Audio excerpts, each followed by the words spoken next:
Hello दोस्तों, आप लोगों ने सुना होगा कि बहुत से लोग ये सोचते हैं कि एफडी में कुछ पैसा नहीं है। ये आप एफडीज बताते हैं, सेविंग, डिपॉजिट और ये सारी चीज़ें जो आप बताते हैं इसमें इतना ज़्यादा इंटरेस्ट नहीं है और इसमें पैसा लगाने से क्या फ़ायदा। आजकल बहुत सारी ऐसी स्कीमें चल रही हैं जिसमें डायरेक्ट आपको बहुत अच्छा पैसा मिलता है, मतलब उसमें बहुत ज़्यादा प्रॉफिट होता है, बहुत कम समय में बहुत अच्छा अमाउंट आप रिटर्न ले सकते हैं। आप ये एफडी जो स्कीम्स, गवर्नमेंट स्कीम्स होती हैं वो बताने से तो ये जो म्यूचुअल फंड है, एसआईपी है, इसमें बहुत अच्छा पैसा मिलता है। तो इसी के लिए आज का मेरा ये वीडियो है। नमस्कार दोस्तों, मेरा नाम शिखा है और आप देख रहे हैं शिखा टिप्स एंड व्लॉग्स चैनल। आज का वीडियो मेरा उन्हीं लोगों के लिए है जो कि ये सोचते हैं कि एफडी में इन्वेस्ट करना वेस्ट है, बहुत कम इंटरेस्ट रेट है। आप जो भी स्कीम्स बताते हैं, पॉलिसीज़ बताते हैं, पोस्ट ऑफिस की, बैंकों की, उसमें इंटरेस्ट रेट बहुत ज़्यादा नहीं मिलता है, लॉन्ग टर्म स्कीम्स रहती हैं। इन्वेस्ट करने के बाद उसमें अगर प्रॉफिट कम है तो हम लोग क्यों इन्वेस्ट करें। इससे तो अच्छा आजकल जो म्यूचुअल फंड चल रहे हैं, एसआईपी चल रहे हैं, उसमें बहुत अच्छा पैसा है, तो हम उसमें क्यों इन्वेस्ट ना करें। तो हमारा जो समाज है उसमें 50% लोग जो हैं वो मध्यम वर्गीय परिवार से हैं। उनके परिवार की जो आय है वो मध्यम वर्गीय परिवार में आती है। तो आप समझ सकते हैं कि एक मध्यम वर्गीय परिवार को कमाना कितना मुश्किल होता है और कमाने के बाद उसको उसकी रोज़मर्रा की जो भी ज़रूरतें होती हैं उनको पूरा करने में बहुत कठिनाई महसूस होती है। मतलब वो बहुत प्लानिंग से चलते हैं, उनकी जो सैलरी है उसको वो कई पार्ट्स में डिवाइड करते हैं और उसके बाद वो खर्चे करते हैं। अब एक मध्यम वर्गीय परिवार अगर अपने खर्चों को पूरा डिवाइड करके प्लान करता है तो आप समझ सकते हैं कि उनके लिए बचत करना, सेविंग्स करना कितना कठिन हो सकता है। तो इसके लिए ही मैं आपको ऐसी प्लानिंग्स बताती हूँ, ऐसी सेविंग्स बताती हूँ जिसमें आप थोड़ा थोड़ा पैसा इन्वेस्ट कर सकें। अब बहुत से लोग हैं जो बहुत कमाते हैं, हमारे यहाँ बहुत धनवान लोग हैं जिनके यहाँ अनाप शनाप पैसा आ रहा है। अनाप शनाप मतलब उनके पास पैसा कमाने के बहुत सारे सोर्स हैं, उनका बिजनेस है, उनके घर में कमाने वाले बहुत लोग हैं। अगर वो 10 जगह म्यूचुअल फंड, एसआईपी और कई शेयर मार्केट्स इनमें पैसा इन्वेस्ट कर देंगे और यदि उनको थोड़ा बहुत कहीं लॉस हो भी जाता है तो उनको कोई फ़र्क नहीं पड़ता है। लेकिन एक जो मध्यम वर्गीय परिवार है जो अपने रोज़ के थोड़े थोड़े खर्चे बचा बचा करके इन्वेस्ट कर रहा है और यदि वह पैसा उसका डूब जाए या उसको लॉस हो जाए तो कितना दुख होगा। मैं आपको जो भी इन्वेस्टमेंट प्लान्स बताती हूँ वो एक मध्यम वर्गीय परिवार को देखते हुए बताती हूँ, क्योंकि मैं भी एक मध्यम वर्गीय परिवार से हूँ। मैं उनकी प्रॉब्लम से समझ सकती हूँ। जिनके पास पैसा है उनकी बात अलग है, उनके लिए कोई फ़र्क नहीं है अगर म्यूचुअल फंड में अगर डाउन भी हो गया, शेयर मार्केट डाउन भी हो गया तो थोड़ा बहुत पैसा चला गया तो कोई फ़र्क नहीं पड़ता। लेकिन जिसकी आय ही उतनी है, घर में कमाने वाले कम हैं, घर के खर्चे हैं, खाने वाले ज़्यादा हैं, एक कमा रहा है 4 खा रहे हैं, उस स्थिति में थोड़ा थोड़ा पैसा बचाएं तो कम से कम एक फिक्स अमाउंट की बचत तो होगी। मेरी जो सोच है मैं उसको सोचकर आपको बताती हूँ। आगे आपके पास अगर बहुत ज़्यादा पैसा है, आप बहुत ज़्यादा इन्वेस्ट कर सकते हैं, आपको कुछ भी लॉस होने का डर नहीं है, थोड़ा बहुत पैसा आपका लॉस हो भी जाएगा, आपको उससे कोई फ़र्क नहीं पड़ता है, तो हाँ, आप ज़रूर म्यूचुअल फंड और एसआईपी, शेयर मार्केट्स इनमें इन्वेस्ट कर सकते हैं। लेकिन एक जो निम्न वर्ग और मध्यम वर्गीय परिवार है वो ये सब करने से पहले डरता है, क्योंकि उसके पास बहुत ज़्यादा मनी नहीं है, बहुत ज़्यादा सेविंग्स नहीं होती हैं। जो लोग महीने का 20 लाख 25 लाख कमाते हैं, जिनके बड़े बड़े बिजनेस हैं, वो लोग म्यूचुअल फंड्स, एसआईपी और शेयर मार्केट्स इनमें पैसा इन्वेस्ट कर देते हैं। उनके पास कई तरह की एफडियाँ भी रहती हैं और अगर थोड़ा बहुत शेयर मार्केट डाउन भी हो गया, कितना भी डाउन होने दो, उन्हें पता है कि अगर हम पैसा इन्वेस्ट कर रहे हैं तो लॉस होने के भी चांसेस हैं। वो लोग पहले से मेंटली प्रिपेयर रहते हैं और यदि डूब भी जाता है पैसा तो उनको कोई भी फ़र्क नहीं पड़ता है।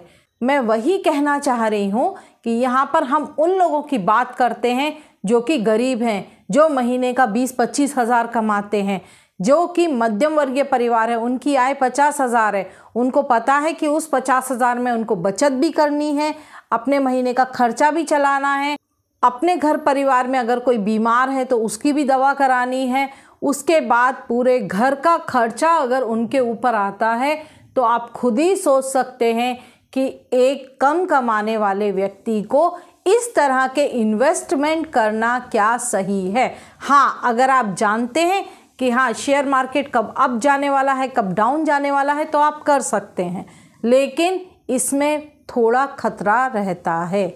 आप कितने भी एक्सपर्ट हों, जो बड़े बड़े एडवाइज़र होते हैं वो भी कभी कभी फेल हो जाते हैं। तो हम लोग जो कि कभी मार्केट, शेयर मार्केट वगैरह में इंटरेस्ट नहीं लेते हैं, सडनली इस तरह का काम करेंगे तो हमको पता नहीं कब लॉस हो जाए। तो मेरा कहना यही है कि कुछ भी करने के पहले 4 बार सोचें, समझें, अपनी आय देखें, अपना व्यय देखें, उसके बाद ही इन्वेस्टमेंट करें। मध्यम वर्गीय परिवार इन्वेस्टमेंट करता है अपने भविष्य के लिए। उसके दिमाग में क्या रहता है कि हमें भविष्य में अपनी ज़रूरतों को इसी इन्वेस्टमेंट से पूरा करना है।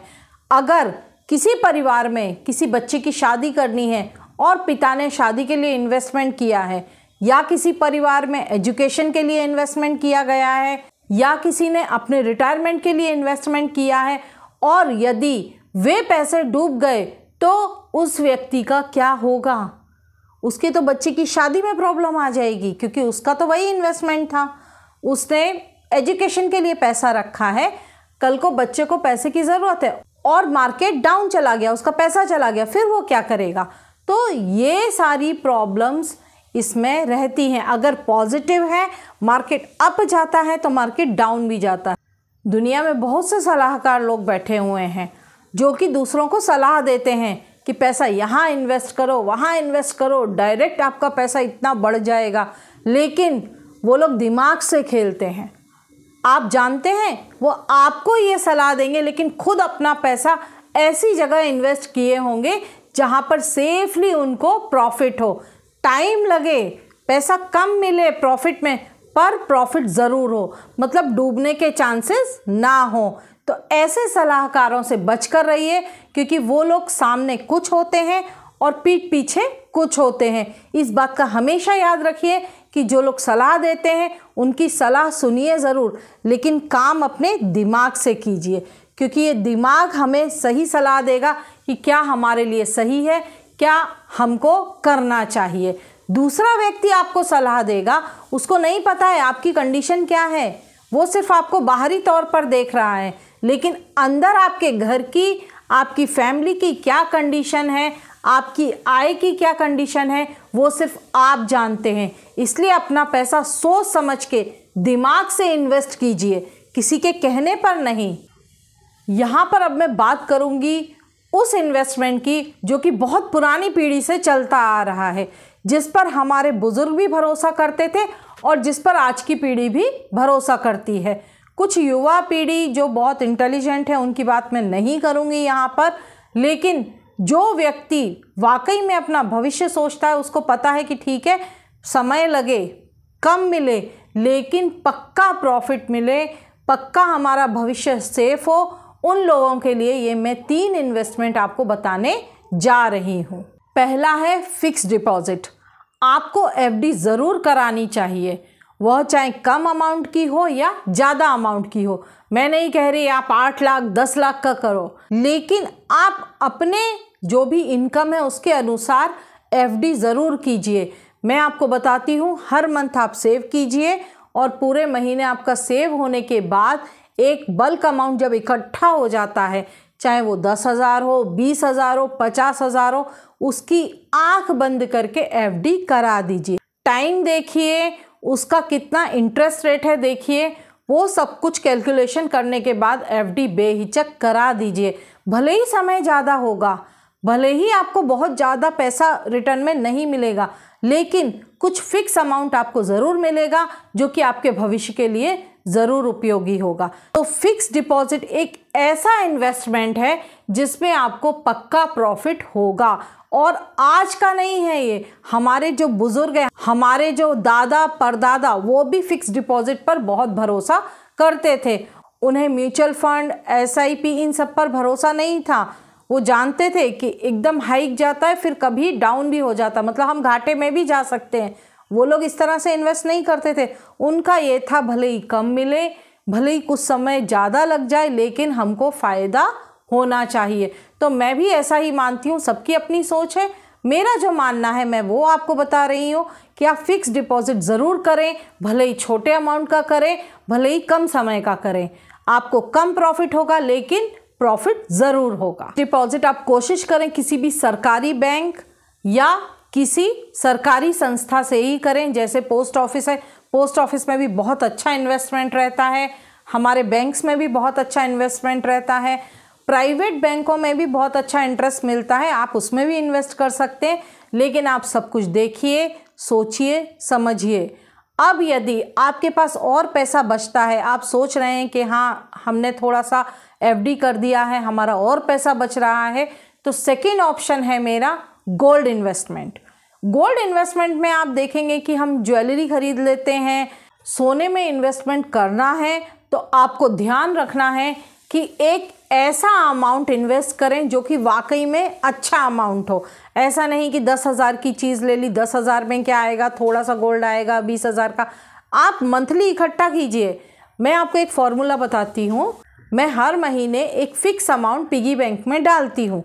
जैसे मैंने हर महीने 1,000 रुपये लेकर के पिगी बैंक में डाल दिया, और उस 1,000 रुपये को मैं अपने जो फॉर्मूले हैं, कभी 1 रुपये फार्मूला, 2 रुपये फार्मूला, मैंने कई वीडियोस बनाए हैं फार्मूलाज के ऊपर, जिसमें आप 2 रुपये से लेके उसका मल्टीप्लाई करके 1 से 1,500 रुपये बचा सकते हैं। कई बार मैंने 10 रुपये का भी फार्मूला बताया है। तो उस फार्मूले से डेली हम उस गुल्लक में पैसा डालकर महीने का 1,000 रुपये बचा सकते हैं। और यदि हम 1,000 रुपये बचाते हैं तो हमको साल का कितना बचेगा, कम से कम 10 से 12,000 रुपये। तो वो 12,000 का जो अमाउंट है उसको आप कहीं गोल्ड में, किसी चीज़ में इन्वेस्ट कर सकते हैं। आपने देखा होगा कि छोटे छोटे गोल्ड के कॉइन्स आते हैं, छोटा छोटा गोल्ड का जो बिस्किट टाइप का आता है वो आता है, आप उसको ले लीजिए, अमाउंट कम रहने दीजिए। गोल्ड का सिक्का आपका 20,000 का है तो आपने जो 10-15 बचाए हैं उसमें थोड़ा और मिला करके एक गोल्ड का सिक्का ले लीजिए, जो छोटा सा बिस्किट है वो ले लीजिए। कहीं ना कहीं मान के चलिए आपको गोल्ड में इन्वेस्ट करना है। आप टारगेट बना लीजिए कि हमको कोई भी एक फेस्टिवल आप चूज़ कर लीजिए। जैसे हिंदू हैं, वो लोग सोचते हैं कि हमको हर दिवाली पर एक छोटी सी चीज़ लेनी है, लेकिन गोल्ड या सिल्वर की लेनी है। फिक्स कर लीजिए हमको एक गोल्ड का कॉइन लेना है, चाहे वो 10,000 का हो, चाहे 15 का हो, चाहे 50 का हो। जितने का सिक्का आप इजीली ले सकते हैं, जितने पैसे आपने सेव किए हैं उसमें थोड़ा बहुत और मिला करके आप फेस्टिवल पर, हम हिंदू हैं तो हम दिवाली पर करते हैं, तो दिवाली पर एक छोटा सा गोल्ड का, सोने का सिक्का ले लीजिए। क्योंकि ये ज्वेलरी में बहुत मेकिंग चार्ज, ये चार्ज, वो चार्ज में बहुत ज़्यादा पैसा वेस्ट होता है। GST तो आप कुछ भी लेंगे उस पर देनी ही पड़ेगी। या फिर जैसे मुस्लिम्स हैं, इन लोगों का फेस्टिवल ईद होता है, वो लोग ईद पर गोल्ड खरीद सकते हैं। आप जो दिन अपने हिसाब से अच्छा समझते हैं सेट कर लीजिए। कई लोग बच्चे के बर्थडे पर सोचते हैं कि आज मेरे बच्चे का बर्थडे, हर साल में इस दिन थोड़ा सा ही गोल्ड लूँ पर लूँगा ज़रूर। तो इस तरह से आप एक दिन फिक्स कर सकते हैं, साल में उस दिन ज़रूर थोड़ा सा, ज़्यादा नहीं ले पा रहे हैं तो थोड़ा सा लीजिए, पर गोल्ड ले करके अपने लॉकर में रख दीजिए। तो गोल्ड इन्वेस्टमेंट बहुत अच्छा इन्वेस्टमेंट है। आप खुद ही देख रहे हैं कि दिन ब दिन गोल्ड की कीमतें बढ़ती जा रही हैं, तो आप गोल्ड में अच्छे से इन्वेस्ट कर सकते हैं। पहला FD था, दूसरा गोल्ड हो गया। अब तीसरा इन्वेस्टमेंट है मेरा जो पोस्ट ऑफिस की सरकारी योजनाएं होती हैं। सिर्फ FD की बात नहीं कर रही हूँ, कई योजनाएं होती हैं, जैसा कि महिलाओं के लिए है, महिला बचत पत्र है, आप वो ले सकते हैं। आपकी बेटियों के लिए है, सुकन्या समृद्धि योजना है, या फिर आपका लाडली लक्ष्मी योजना है, जिसमें भी आपके बच्चे आते हैं आप बच्चों के नाम से इन्वेस्ट कर सकते हैं। और नहीं तो आपको पता होगा कि हमारे जो बुज़ुर्ग हैं उनके लिए भी कई स्कीम्स हैं, आपका मंथली सेविंग स्कीम है। तो बहुत सारी ऐसी योजनाएं हैं जो पोस्ट ऑफिस में भी हैं।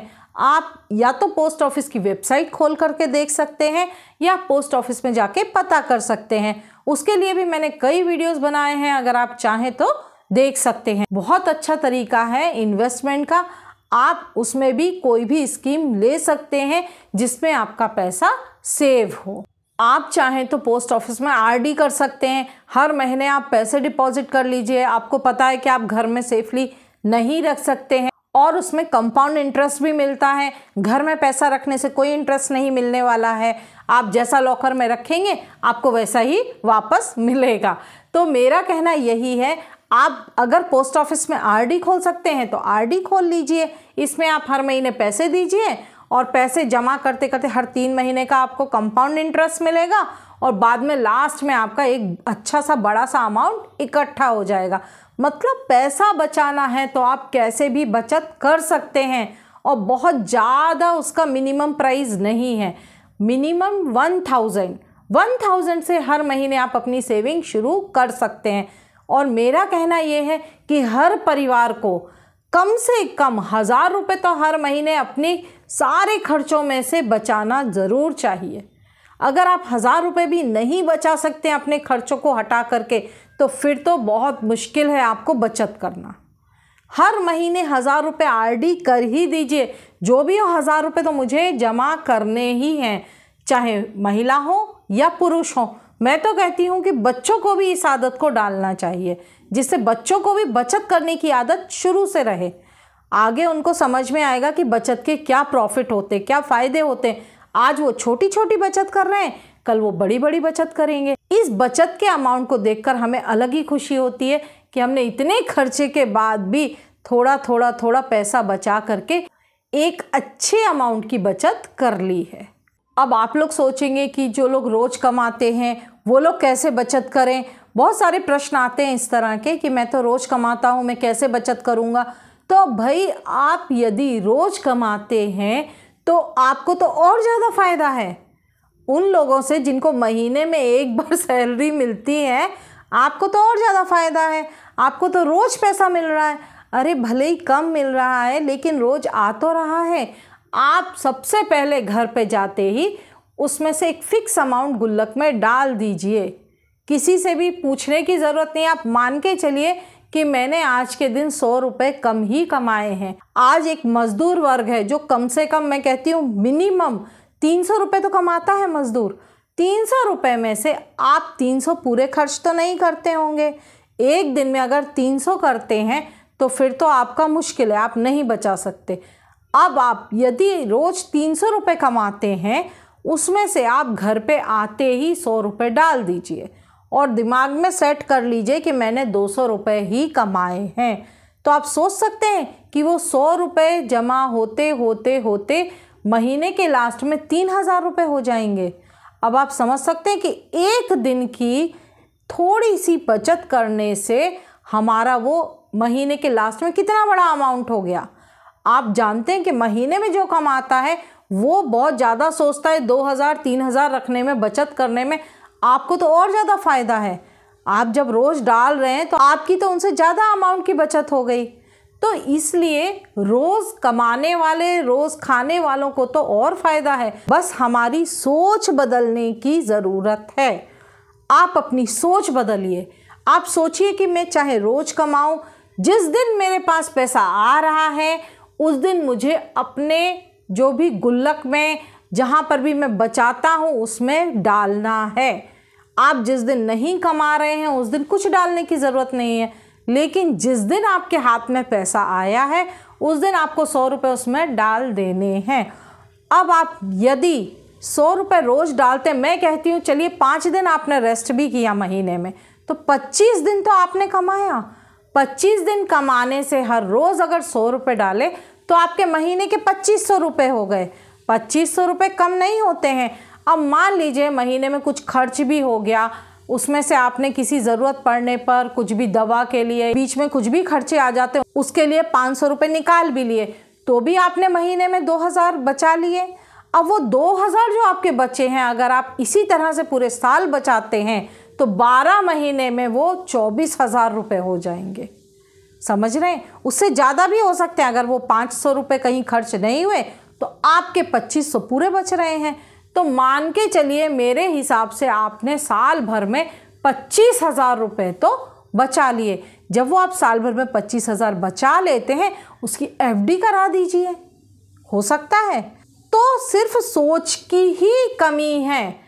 अगर आप नहीं सोचना चाहते हैं तो कोई भी आपको बचत नहीं करवा सकता। अगर आप सोच लेंगे कि मुझे करना है तो आपको कोई भी रोक नहीं सकता।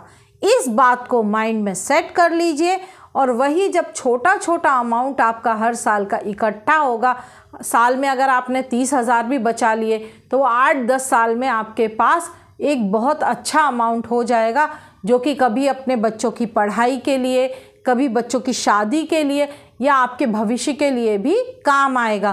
क्योंकि हर व्यक्ति एक उम्र के बाद रिटायर होना ही चाहता है, चाहे वो मजदूर हो, चाहे वो कोई भी ऑफिस में काम करता हो, कोई भी कर्मचारी हो, क्योंकि उसके शरीर का स्टेमिना इतना नहीं रह जाता है कि वो आज जितना काम कर रहा है आज से 15 साल बाद या 20 साल बाद उतना काम कर सके।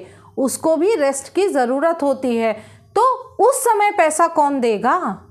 उस समय आप किस पर डिपेंड रहेंगे? सबके बच्चे नहीं करते हैं। आप अगर बच्चों पर डिपेंड रहेंगे तो सोचिए आप में और उनमें फ़र्क क्या रहा। आपके माँ बाप आप पर डिपेंड थे, आपको प्रॉब्लम हुई, आप उनके भी खर्चे पूरे कर रहे थे, अपने भी खर्चे पूरे कर रहे थे, इसलिए बचत करने में प्रॉब्लम आ रही थी। लेकिन यही सेम कंडीशन आपके साथ होगी तो फिर क्या होगा? तो आप बच्चों पर बर्डन मत डालिए, बच्चों को भी सिखाइए कि कैसे कमाना है, कैसे बचाना है, और आप अपने भविष्य के लिए खुद भी बचा कर रखिए। ये मेरा वीडियो आपको मोटिवेट करने के लिए था। किसी पर बचत करने के लिए कोई दबाव नहीं है, तो आप जैसा चाहें अपने भविष्य के लिए कर सकते हैं। आशा करती हूँ आपको ये वीडियो पसंद आया होगा। अगर मेरा ये वीडियो आपको पसंद आया हो तो प्लीज़ मेरे वीडियो को लाइक कीजिए, अपने दोस्तों को शेयर कीजिए, जिससे वो भी पैसा बचाने के लिए मोटिवेट हों, और मेरे चैनल को सब्सक्राइब कीजिए। और हाँ, बेल आइकन का बटन दबाना मत भूलिए, जिससे मेरे नए नए वीडियोस के नोटिफिकेशंस आपको मिलते रहेंगे। धन्यवाद।